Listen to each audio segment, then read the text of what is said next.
네, 안녕하세요. 디얼 사이콜로지 시간입니다. 오늘은 우유부단한 나를 위한 심리학이란 주제를 준비해 봤는데요. 저희가 살면서 결정을 해야 될 게 너무 많잖아요. 그 결정 앞에서 우유부단하고 어떻게 해야 될지 모르는 그런 상황이 굉장히 많습니다. 그 상황에 대해서 여쭤보려고 경남대학교 심리학과 김태훈 교수님 오늘도 함께합니다. 교수님 안녕하세요. 안녕하세요. 네, 한 주 동안 잘 지내셨나요? 네. 좀 정신없게 지내고 있습니다. 네. 네. 그 오늘 네. 주제를 이렇게 같이 정하면서 네. 교수님께서 몇 가지 보내주셨잖아요. 네. 근데 제일 하고 다 좋았는데 네. 제일 하고 싶었던 주제가 이 주제였어요. 우유부단한 네. 사람으로서 저도 우유부단하신가요? 네, 조금 그런 편이 있어요. 그래서 저희 아버지도 저를 보시고 굉장히 조심스럽게 네. 이렇게 삶을 사는 것 같다 이렇게 네. 얘기를 해주셨거든요. 조심스럽게 사는 거는 네. 좋은 겁니다. 아, 그렇긴 네. 한데 네. 이제 스스로 조금 답답함을 느낄 때가 많습니다. 네. 굳이 그러실 필요 없는데. 예를 들면은 네. 저녁 이제 뭘 먹지를 고민하는데 네. 요새는 배달앱이 잘 돼 있잖아요. 네. 그 배달앱을 열고 계속 보고 있는 거예요. 네. 한식 같다, 중식 같다, 일식 같다, 양식 같다. 결국 1시간 넘어 있고. 배고파서 어떻게 버티세요? 근데 그걸 계속 보게 되더라고요. 네.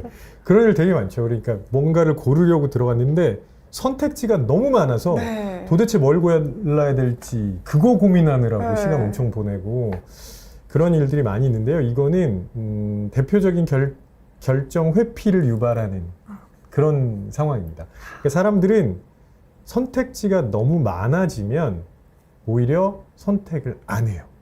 오, 맞아요. 네, 이게 실제 연구 결과도 있는데 콜롬비아 대학교의 시나 아이엔가라는 교수가 진행을 했는데 이제 왜 대형마트에 가면 시식 코너들이 많이 있잖아요. 거기서 잼을 맛볼 수 있게 했습니다. 근데 한쪽에는 6개가 있었고요. 한쪽에는 24개가 있었어요. 어느 쪽에서 더 구매를 많이 했을까는 금방 예상하시겠죠. 네. 근데 가만히 생각해 보면 우리가 일반적으로 결정이라는 거에 대해서 생각할 때 좋은 결정은 가능하면 다양한 선택지를 충분한 시간을 가지고 고려해서 잘 비교한 다음에 그 중에 제일 좋은 거. 맞아요. 네, 그런 일은 없습니다. 그런 일은 없어요. 그래서 사람들은 선택할 수 있는 상황에서 선택을 합니다. 네. 그렇지 않으면 그냥 선택을 피해요. 그래서 실제로 연구 결과도 24개가 있는 쪽에 훨씬 더 많이 들렀어요. 근데 들른 사람들 중에 대부분 구매하지 않습니다. 6개 쪽은 들른 사람 숫자는 작지만 훨씬 더 많이 구매를 합니다. 그래서 조금 전에 그런 상황을 경험하시고. 네. 또 비슷한 게 이제 제 친구들 중에서 결혼을 하고 싶어서 네. 이제 소개팅이나 네. 선을 보는데 진짜 한 50분, 100번 보는 친구들이 있어요. 근데 결국 네. 이제 그 중에 마음에 드는 사람이 없다는 네.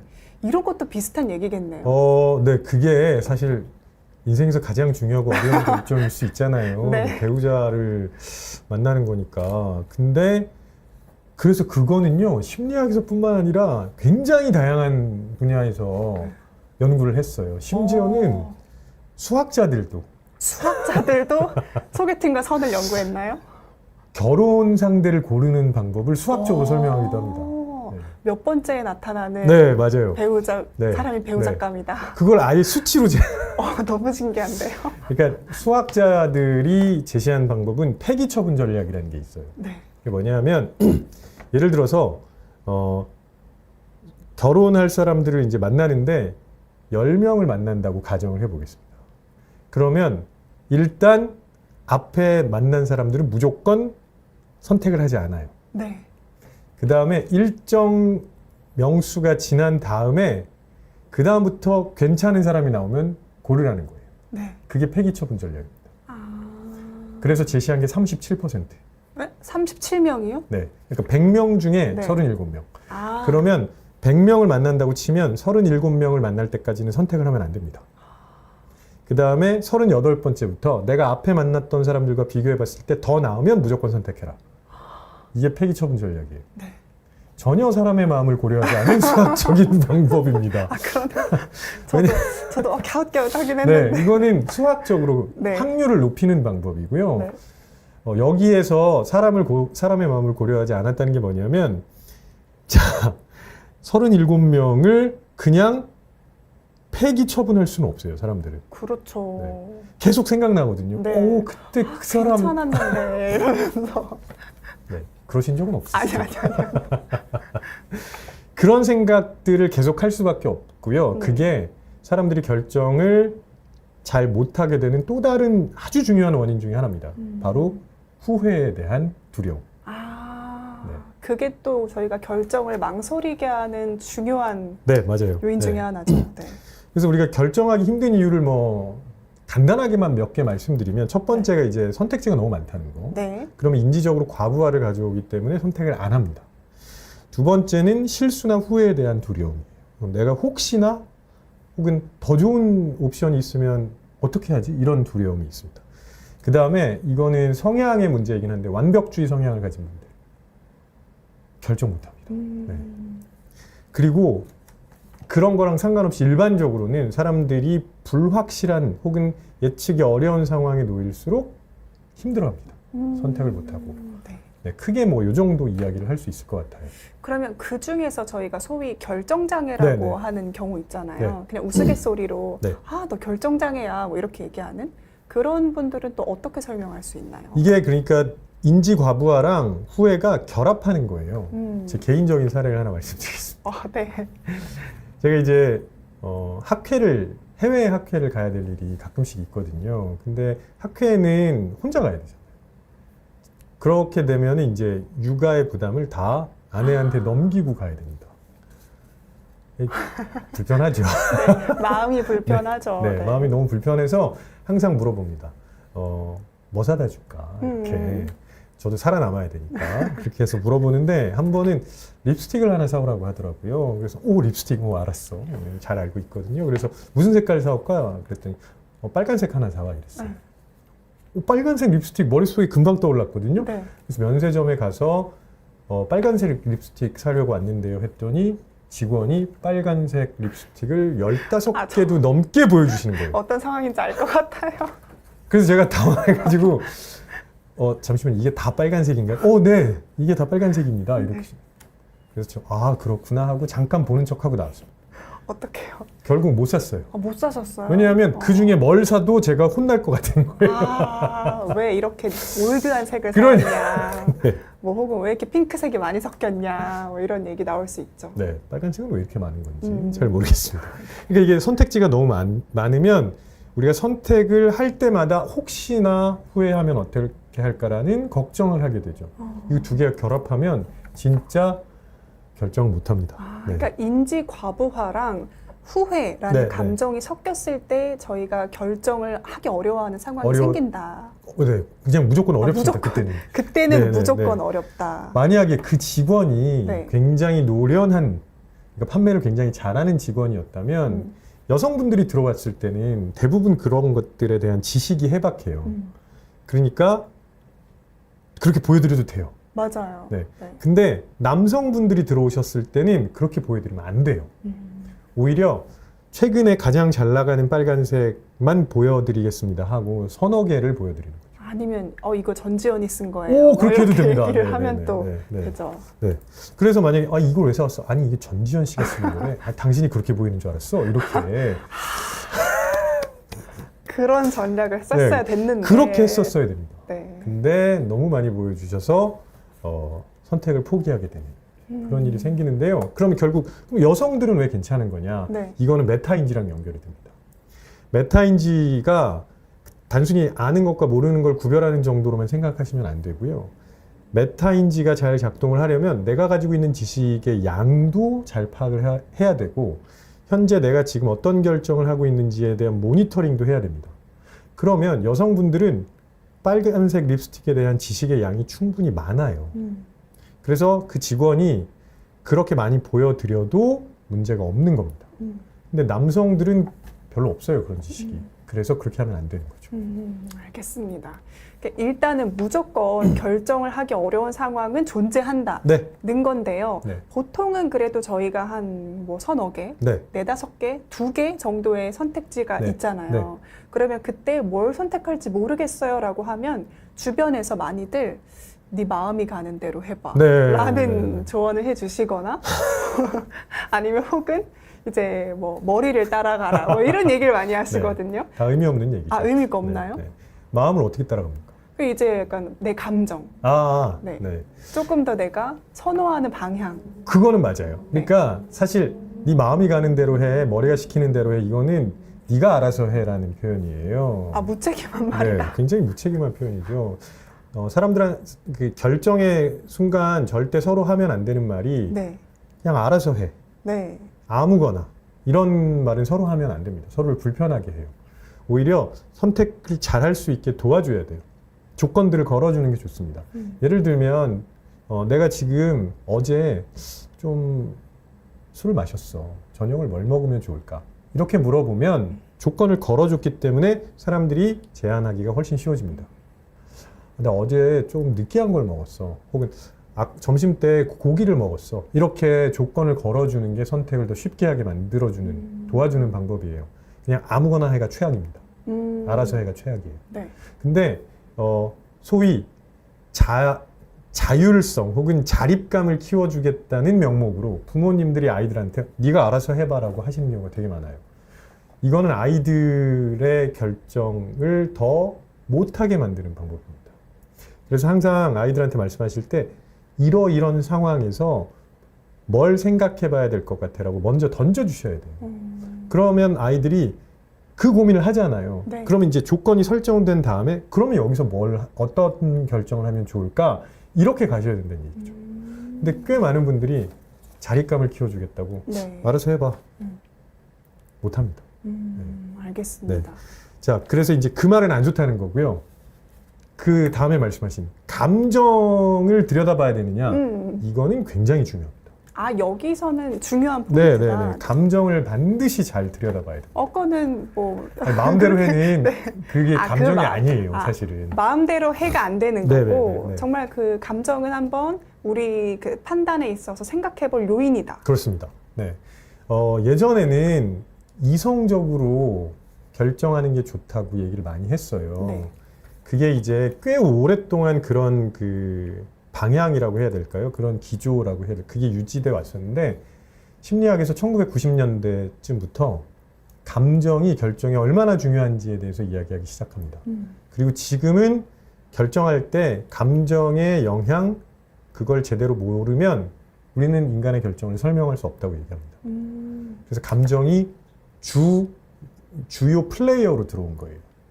그래서 왜 그렇게 됐는지를 간단하게 좀 설명을 드리면 우리가 감정이 시키는 대로 감정의 영향을 배제해야 된다고 하는 이유는 네. 감정이 왔다 갔다 하기 때문일 거라고 생각하시는 거잖아요.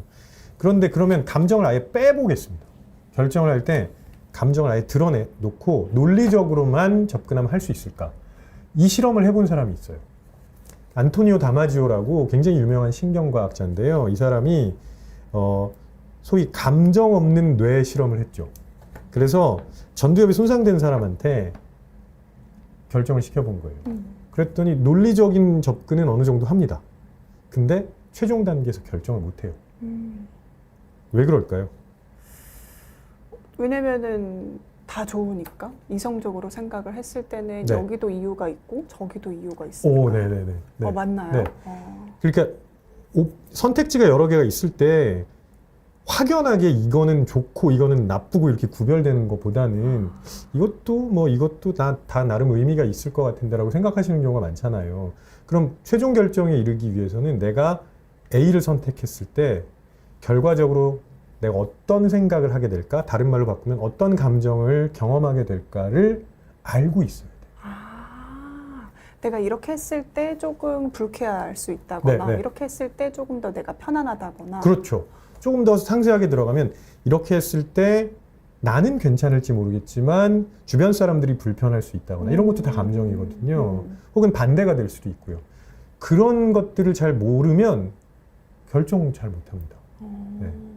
그래서 그런 경험이 없는 사람들이 우유부단하다는 소리를 들을 수밖에 없는 거예요. 내가 어떤 경험을 했을 때의 감정이 굉장히 중요한 네. 요인이라는 거네요. 네. 그래서 결정을 할 때 우리가 흔히 느낌이라고 말하는 감정이 네. 어찌 보면 신호를 주는 거죠. 네. 또 이렇게 하면은 이런 반응이 나올 거야. 이렇게 하면 또 다른 반응이 나올 거야. 이렇게 신호를 주는 거기 때문에 감정이 결정을 잘하게 만들어줍니다. 그러면 일반적으로 저희가 그 알고 있는 뭐 CEO들 네, 혹은 이제 결정을 잘한다고 생각하는 어떤 그런 분들이 있잖아요. 네.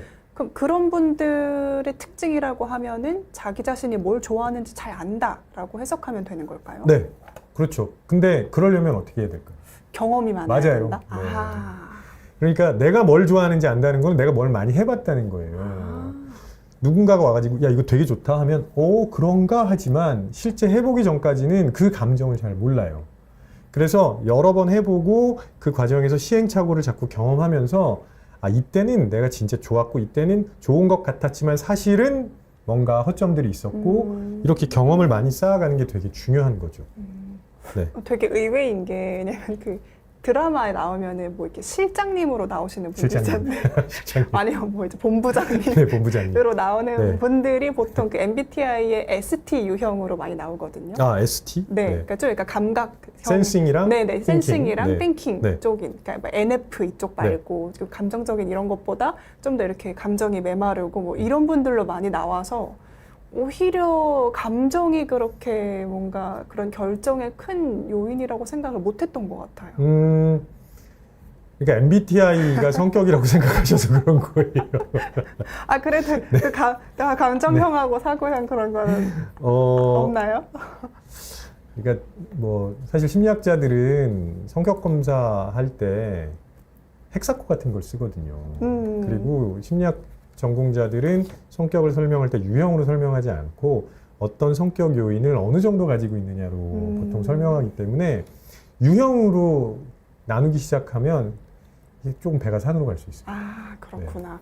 이 접근이 달랐네요, 완전히. 네. 그 감정에 대한 것도. 그래서 감정을 이렇게 생각하셔야 돼요. 제가 왜 자꾸 그 경험이 중요하다고 말씀을 드리냐면 다르게 말하면 안 좋은 경험도 많이 했다는 거잖아요. 네. 네. 안 좋은 경험을 실패라고 생각하지 않고 그걸 가지고 학습을 하는 겁니다. 그러니까 경험이 많은 사람들의 특징이 그거예요. 내가 실패했으니까 회피할 거야가 아니라 이때는 이런 거구나라고 하면서 자꾸 배우는 거죠. 그런 분들이 결정을 잘하세요. 알겠습니다. 결정을 잘하는 사람은 경험이 많은 사람이다. 네. 이렇게 또 얘기해 볼 수 있어요. 그렇죠. 그렇게 되면 내가 가지고 있는 결정 시스템을 개선할 수 있습니다. 왜냐하면 그게 다시 피드백으로 들어오잖아요. 그러면 이전에 미진했던 부분을 자연스럽게 피드백으로 개선하는 거죠. 결정 체계가 계속 개선이 되면 당연히 결정을 잘하게 됩니다.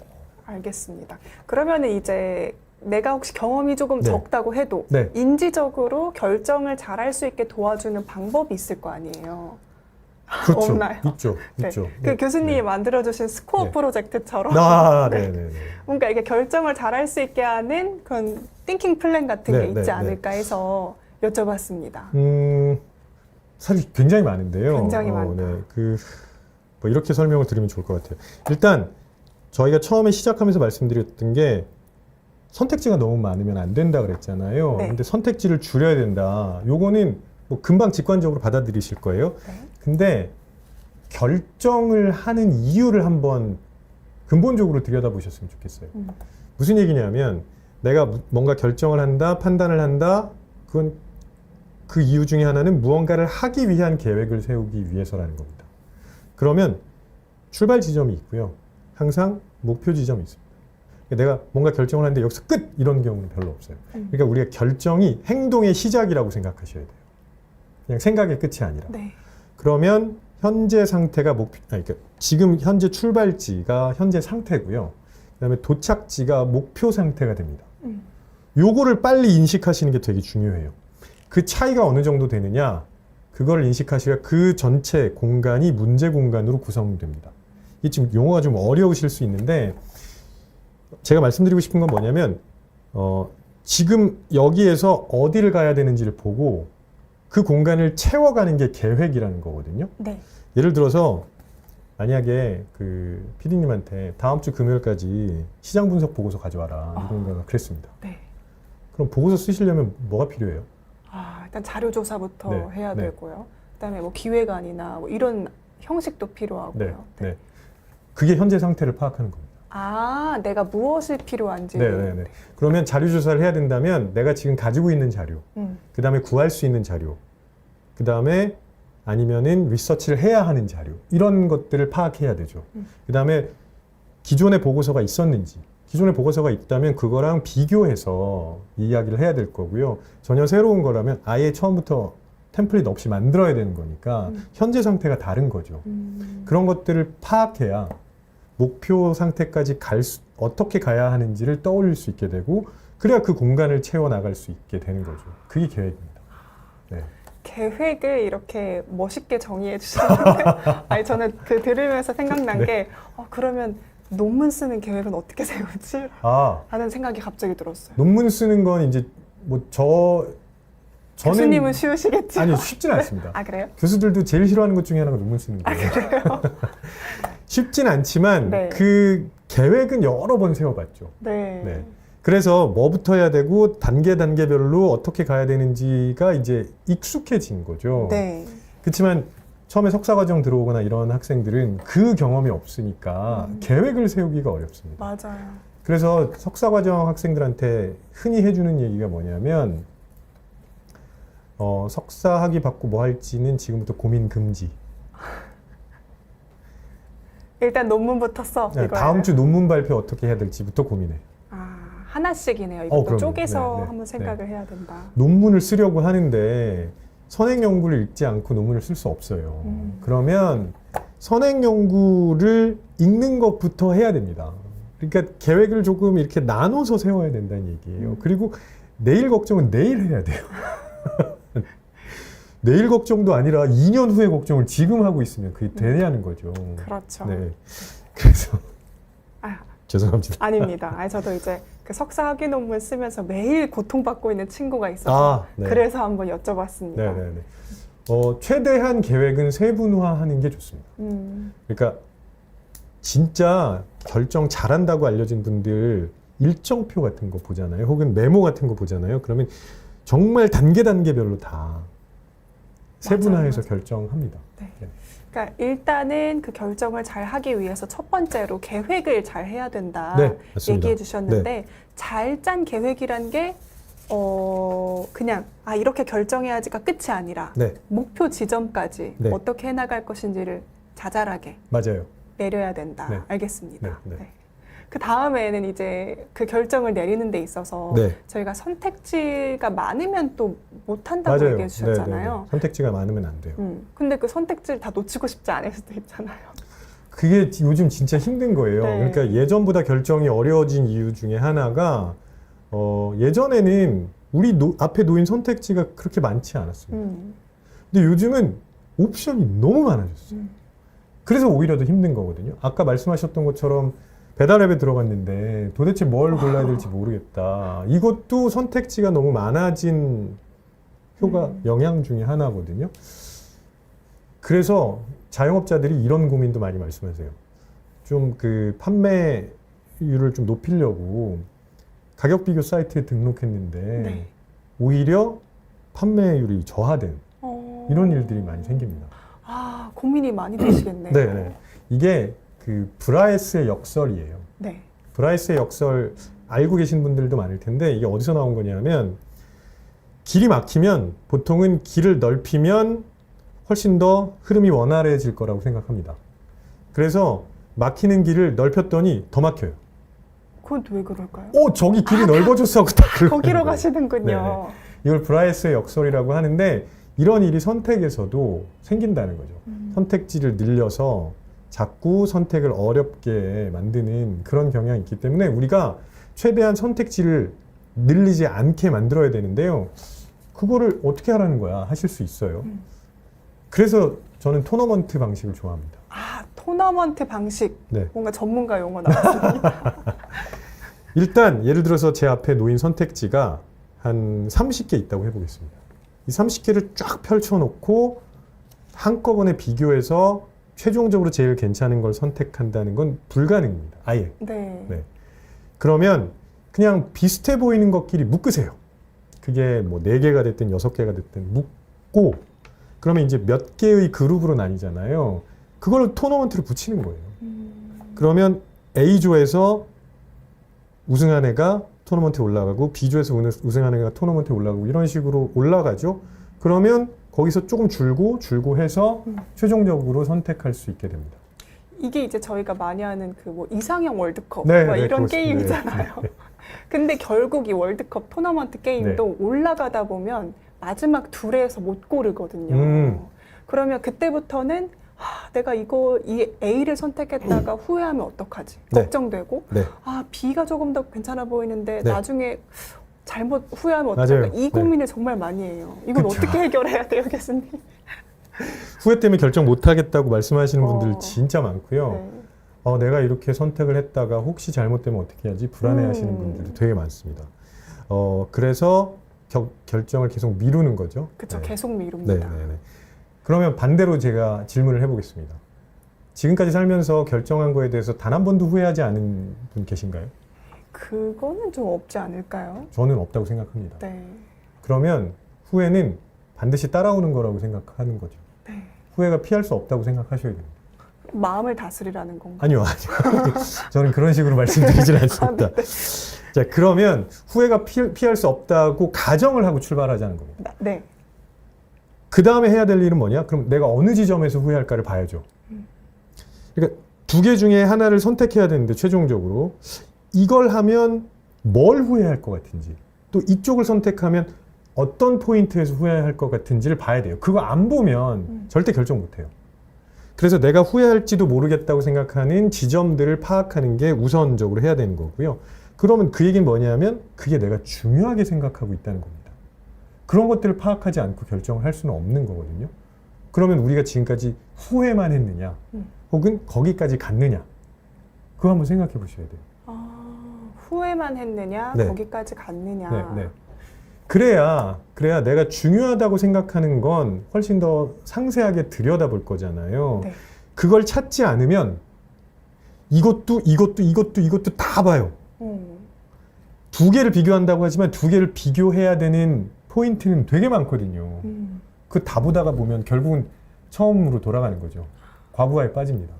그러면 그 교수님께서 얘기해 주시는 게 내가 가장 놓칠 수 없는 한 가지가 네, 뭐냐 네, 뭐 네. 이런 걸 생각을 해보라는 맞아요. 거네요. 네, 네. 그렇게 하셔야 최종적인 선택까지 이어질 수 있습니다. 네. 만약에 그럼 또 이렇게 질문하실 거예요. 두 개 비교했는데 그 최종적인 포인트에서도 두 개가 또 막상막하야. 네네. 그건 어쩔 수 없어요. 그건 아무거나 선택하셔도 괜찮다는 얘기예요. 어찌 보면. 그렇긴 하죠. 네, 네. 그러니까 내가 중요하게 생각하는 포인트를 찾아야 하는 이유가 바로 그겁니다.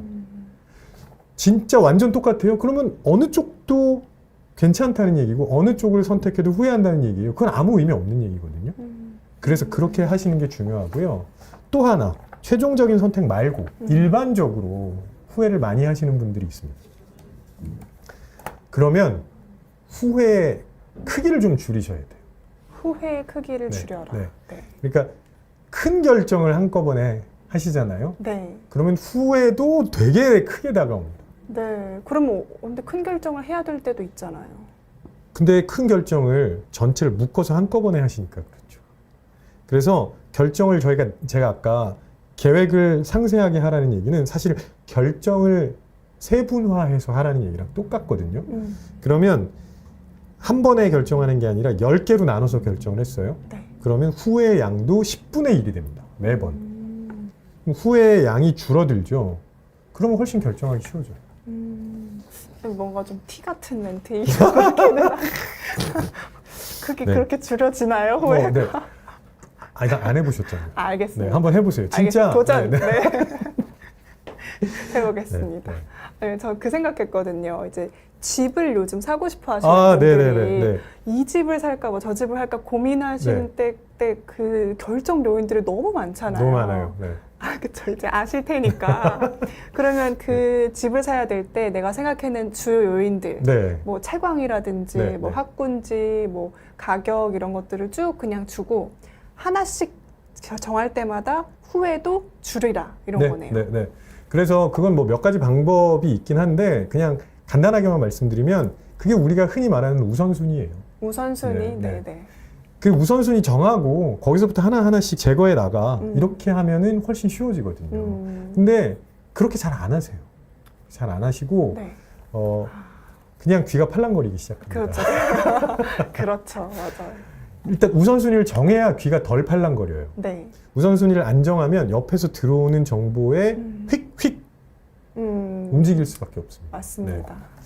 저도 뭐 사실 제가 말씀드리면서도 제가 차 살 때 그냥 무슨 차를 살까 되게 고민 많이 하고 있었는데 네. 그 저랑 친한 분이 야 이거 가격 대비 승차감이 진짜 좋아. 한마디. 샀습니다. 그 한마디예요, 교수님? 근데 그렇게 그 한마디에 그러니까 이미 마음에 있었던 거 아닐까요? 그러니까 책으로만 공부하면 안 된다는 거죠. 아. 저도 차를 그게 처음 산 차라서 그랬어요. 그러니까 아까 말씀드렸던 것처럼 경험의 양이 적으면 결정에서 실패할 가능성, 후회할 가능성이 있습니다. 그렇다고 결정을 미루지 마시고 작게 자꾸 해보셔야 돼요. 저도 제가 혼자 하는 결정을 많이 안 해본 상태에서 차를 샀기 때문에 네. 주변에서 그런 얘기에 휙 하고 마음을 바꿨을 수도 있다는 거죠. 만약에 제가 계속 차를 뭐 지금까지 한 20번 이상 샀다. 그러면 옆에서 얘기해도 그것도 중요하죠. 하면서 제가 생각하고 있는 기준대로 밀고 나갈 거예요. 근데 그렇지 않으면 되게 흔들리기 쉽고요. 네. 집 사기가 어려운 이유가 그래서 그렇습니다. 집은 전문적인 투자자들을 제외하고는 평생 몇 번밖에 매매를 안 하거든요. 그러니까 결정이 어려워요. 주식도 마찬가지입니다. 주식도 전문 트레이더들은 여기저기서 들어오는 정보를 진짜 우선순위를 정해서 봐야 할 것부터 먼저 보고 빠르게 결정을 해요. 근데 그 기절매매 같은 거 하시는 분도 있거든요. 기절매매? 네. 그게 어떤 건가요? 이제 이 표현이 너무 재밌어서 네. 일단 주식을 삽니다. 네. 그 다음에 물론 오를 거라고 기대하고 사셨겠죠. 근데 걱정이 됩니다. 네. 그러니까 사고 나서 안 봐요. 스스로를 기절시키는 거예요? 네. 그래서 한참 뒤에 네. 올랐다 하거나 망했네 하거나 이러시는 분들이 있어요. 매매를 자주 안 해보셔서 그래요. 그렇죠. 그거는 사실 운명에 맡기는 맞아요. 그거잖아요. 그러니까 네. 주식도 잘하시는 분들은 계속 사고 파는 연습들을 하세요. 네. 자기만의 기준을 정해서 사고 파는 연습들을 하셔야 훨씬 더 결정을 잘하게 되는 거고요. 결정을 조금 작게 나눠서 자주 해보셔야 됩니다. 알겠습니다. 근데 되게 그 심리학에서 연구를 이렇게 오래 한 그런 어떤 이론이나 효과들을 바탕으로 얘기해 주시는 네, 거잖아요. 그렇습니다. 네. 근데 굉장히 약간 뭐랄까 그 탈무드 같은 인생의 지혜로 많이 해주시는 얘기들과 맞닿아 있네요. 좀 전에 티 같다고 하셨잖아요. 그거는 그 후회 얘기는 네. 사실 쉽지가 않아요. 이게 내가 10분의 1로 나눠도 이거를 하나씩 제낄 때마다 그래 나의 후회 10분의 1 날아가라 이게 사실 마음이 잘 안 되잖아요. 아니요, 저는 그렇게 생각하지 않는 게요. 네. 후회를 자주 하시는 분들이 있어요. 네. 네. 그거는 습관일 수도 있습니다. 후회도 네. 습관이다. 네. 그러니까 일단 결정하면 안 좋은 것부터 먼저 보시고 네. 바로 후회하기 시작하는 거예요. 네. 그 비슷하게 저희가 생각 습관 중에서도 좀 과잉 걱정하시는 맞아요. 분들 많잖아요. 네, 네, 그것도 네. 비슷하겠네요. 그렇죠. 그러니까 반대로 저희 이 심리학에서 자기자비라고 하는 거 지난번에 한번 말씀드렸는데 네. 스스로에게 연민을 좀 가지라는 거잖아요. 그래서 결정을 했는데 그게 안 좋은 결과가 나온다고 하더라도 모든 사람들이 항상 완벽한 결정을 하는 건 아니라고 다시 한번 되뇌이고 내가 이때는 실수했고 이때는 괜찮은 결정을 했고 이런 식으로 생각을 하는 게 아니라 네. 일단 자꾸 그건 거의 습관이에요. 그렇구나. 네. 저 그러면 제가 조금 네.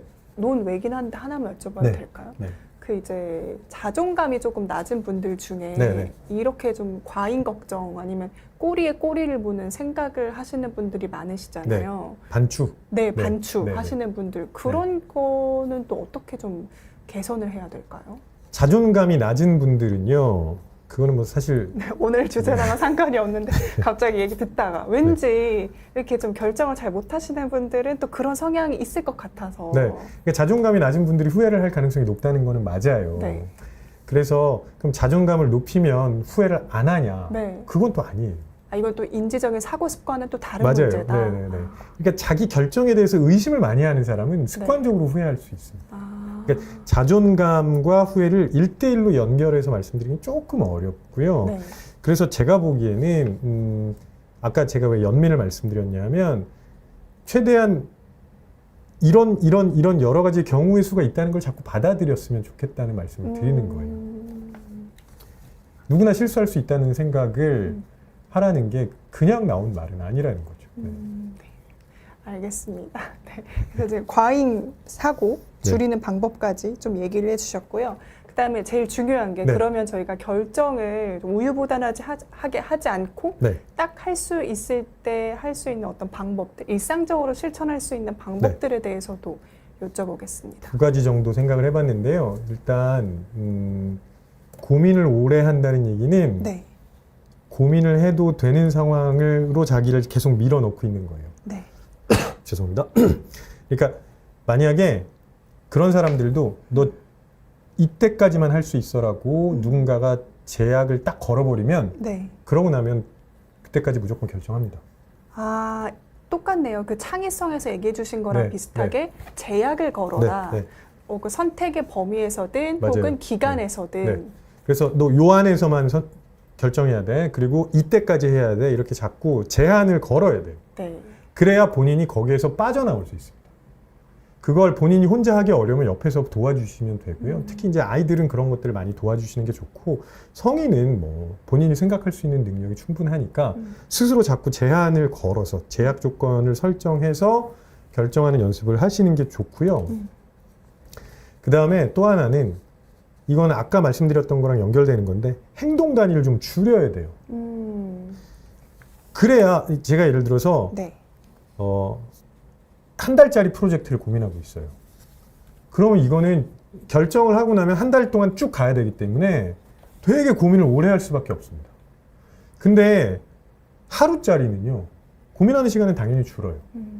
그러면 우리가 어떻게 고민하고 있는지를 봐야 된다는 거죠. 내가 너무 긴 시간, 긴 호흡으로 길게 가야 되는 거를 고민하고 있는 게 아닌가라고 생각을 한다면 그 단위를 자꾸 줄여가지고 짧게 잠깐 고민하고 잠깐 행동하고 잠깐 고민하고 잠깐 행동하고 이런 방식으로 바꾸셔야 돼요. 이런 것도 좀 저희가 바꿔볼 만한 네. 인지 습관, 네, 사고 맞습니다. 습관이다. 알겠습니다. 그렇습니다. 혹시 네. 교수님만의 방법은 없나요? 저만의 방법은요, 이것도 사실은 그 이론적인 근거가 있긴 한데 네. 저는 최적의 결정을 할 수 있다는 생각을 버렸습니다. 이것도 철학적인데요. 네.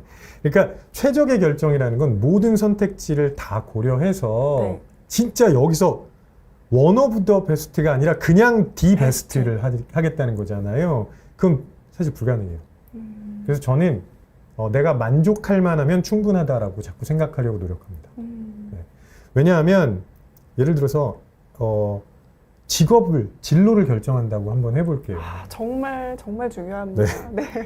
근데 그거 이 세상에 직업이 몇 개인데요? 진짜 많죠. 네. 그거 다 확인해 보시고 할 거예요. 그건 아니죠. 네. 그러니까 최대한 탐색을 하고 고민을 하되 이 정도면 내가 만족스러워할 것 같다는 생각이 들면 거기서 결정을 하시면 돼요. 더 가실 필요는 없습니다. 그러니까 그 이후에 내가 결정하기 위해서 소모하는 시간이나 자원 투자해야 되잖아요. 그거랑 그거보다 조금 더 나은 선택지를 최종적으로 찾았을 때 내가 받게 되는 이익, 이걸 비교해 보세요. 뭐가 더 클까요? 대부분 이익이 작아요. 그러면 만족스럽다고 생각하실 때 멈추셔도 된다는 겁니다. 알겠습니다. 그리고 네. 또 내가 결정한 것에 대해서 자꾸 흠만 보는 게 아니라 네, 그렇죠. 좋은 것들, 네. 내가 긍정적으로 생각했던 것들을 계속 또 들여다보고 네. 감사하고 하는 것도 네. 필요하겠네요. 네. 알겠습니다. 네. 아니 교수님이 오늘 방송 시작하시기 전에 유독 바빠 보이셔서 제가요? 네, 제가 이제 많이 바쁘시냐고 여쭤봤더니 정말 하루하루 이렇게 일을 하신다고 하시더라고요. 그래서 오늘 얘기해 주신 어떤 인지적인 전략과 맞닿아 있는 바쁠 때의 삶을 살고 계신다 좀 생각을 했습니다. 네, 안 그러면 방법이 없습니다. 그러니까 그런 상황이 놓이면 사람들은 다 해요. 그래서 제가 자꾸 조건들을 생각해 보라고 말씀드리는 겁니다. 그러니까 이렇게 하니까 좀 인지적인 여유가 생기고 그러니까 교수님이 항상 이렇게 밝은 표정으로 대해주시는 것 같다는 생각을 좀 하면서 네. 앞으로 네. 더 열심히 웃고 다니겠습니다. 네, 아닙니다. 알겠습니다. 좋은 얘기 해주셨는데요.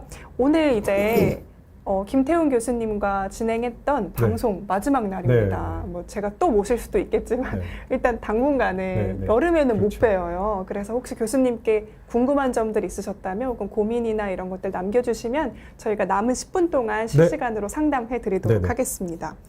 김민님께서 대학원생이신가 봐요. 아, 네. 이 방송 보는 학부생분들 쫄지 말고 대학원 가세요. 별거 아닙니다. 이렇게 아. 얘기하시는데 별거 아. 아닌가요? 아마 그건 대학원생의 입장에서 학부생을 바라봤기 때문에 그럴 것 같아요. 네. 학부생들 중에 대학원을 가고 싶은데 네. 대학원 가면 논문 엄청 많이 읽어야 되는데 네. 진짜 막 실험실에서 계속 있어야 되는데 네. 이런 걱정으로 그런 얘기 있잖아요. 네. 이제 대학생이 잘못하면 대학원생이 된다. 못 들어보셨어요? 아니, 그래서 결국 박사학위까지 그거는 성공. 네. 성공했다. 네. 근데 지금 김민님이 말씀하신 거는 미리 걱정하지 말고 부딪혀 보면 생각보다 걱정하는 만큼은 아니다라는 말씀을 하시는 것 같아요.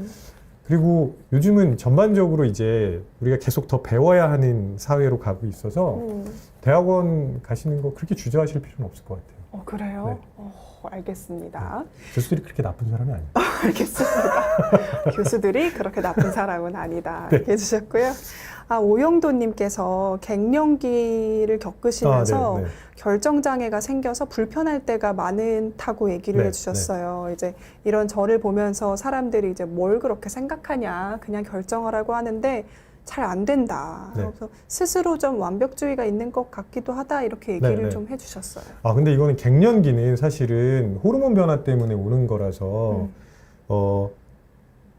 많은 분들이 갱년기가 마음의 문제라고 생각하시면 안 되는 거예요. 그러니까 물론 마음과 우리 몸이 연결되어 있기 때문에 그 얘기가 네. 결국 그 얘기이긴 하지만 많은 분들이 신체 변화를 무시하시거든요. 호르몬 변화를 무시하세요. 그러면 그게 뭐냐? 내가 마음 먹으면 다 할 수 있다고 착각하시는 거죠. 우리 몸에 돌아다니는 호르몬이 변화된다는 거는 사실은 생각이 바뀐다는 거예요. 호르몬이 바뀌면 네. 생각이 바뀐다. 그런 사례는 너무 많거든요. 그러니까 예를 들어서 우리 몸에서 옥시토신이 굉장히 많이 나오기 시작하면 네. 다른 사람들 더 잘 도와줍니다. 평소보다. 네. 네.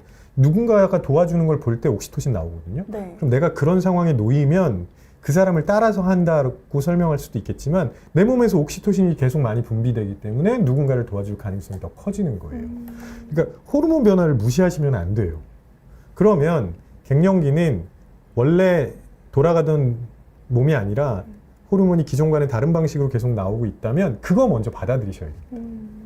그럼 기존과는 내가 달라졌구나라는 걸 인정을 하셔야 그러니까 지금 상태가 달라졌다는 걸 인정을 하셔야 그 다음에 결정도 훨씬 쉽게 하실 수 있을 거예요. 아마 혼란스러우신 이유가 예전 상태에서 자꾸 결정을 하시려고 하니까.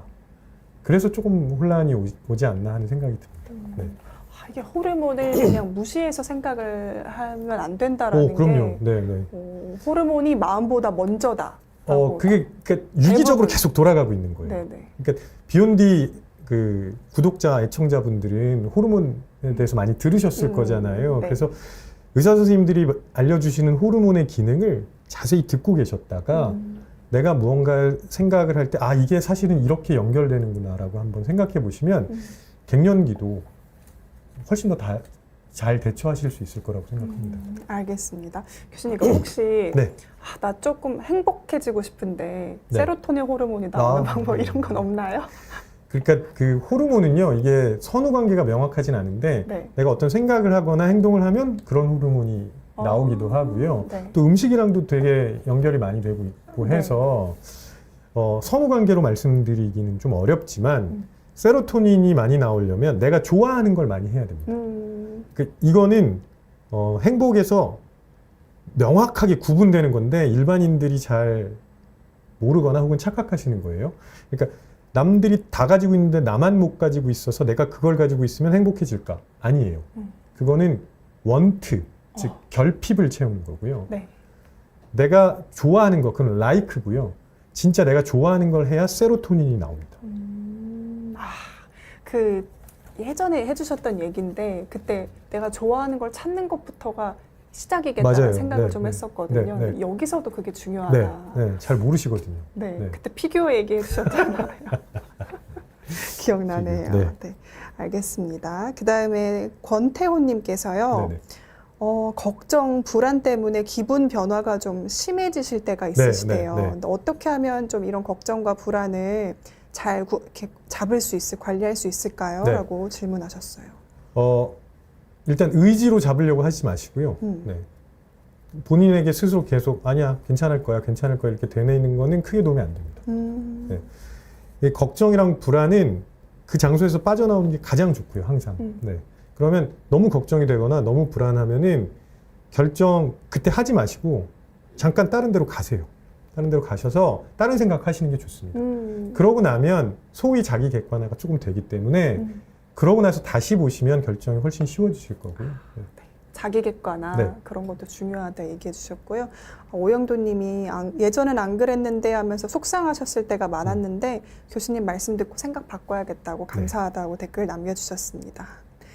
그리고 MBTI는 정설이 아니라 그냥 심심풀이죠. 이렇게 댓글을 네, 남겨주신 네, 분도 계신데 맞습니다. 네, 그러면서 그 다음에 외향형, 내향형은 어떻게 구분하나요? 라고 답변하셨어요. 그거는요, 구분하셔도 돼요. 그러니까 네. 제가 아까 헥사코 잠깐 말씀드렸는데 헥사코는 성격을 6개 요인으로 설명하는 거거든요. 네네. H가 정직 겸손성, E가 정서성, X가 외향성, A가 원만성, C가 성실성, O가 개방성입니다. 그러니까 외향성 있어요. 네. 근데 외향적이거나 내향적으로 단순 구분하는 게 아니고 네. 내가 얼마나 외향적인 특징을 가지고 있느냐로 구분하는 거고요. 외향성이 많은 분들은 아무래도 빠르고 직관적으로 결정하실 가능성이 큽니다. 내향적인 분들에 비해서. 네. 그 성격은 영향이 있어요. 네, 다만 잘못된 성격이었다 우리가 아는 게. 이게 유형으로 네. 구분해서 말씀드리기는 조금 어렵다. 네. 성격도 굉장히 재밌는 이야기들이 그럼요. 나중에 여쭤봐야겠네요. 네, 네. 나중에 말씀드리겠습니다. 감사합니다. 네, 그러면 저 이제 시간이 다 되어서 네. 이제 마지막으로 저희가 살다 보면 네. 이런 이야기들을 많이 들어요. 네 모습이 네. 과거의 너의 선택의 총집합이다. 네. 과거의 너의 오늘이 내일의 너를 규정한다. 네, 네, 이런 네. 이야기를 많이 듣다 보니까 네. 결정이 특히나 지금처럼 선택지가 많은 시대에 결정을 내리기가 쉽지가 않은 것 네, 같거든요. 제가 중간에 PD님이랑 이야기하다가 사실은 약간 힌트를 드렸는데 그 얘기는 뭐냐면 선택이 결과라는 겁니다. 아닌가요? 네, 저는 그렇게 보진 않고요. 선택은 행동의 시작이라고 생각하셔야 됩니다. 그래서 내가 어떤 선택을 하고 그게 내 행동의 시작이 되고 내가 시작점에서 출발하면서 지금부터 나를 만들어간다고 생각하시면 과거의 선택이 나를 규정하는 건 아닌 거죠. 지금부터의 선택이 나를 만들어가게 되는 거죠. 항상 현재 진행형으로 좀 생각을 해야겠네요. 네, 네. 네, 알겠습니다. 네, 그러면 이렇게 오늘 김태훈 교수님과 함께한 방송은 여기서 마무리하도록 하겠습니다. 저녁도 맛있게 드시고요. 또 저희는 다음에 또 찾아뵙겠습니다. 감사합니다. 고맙습니다.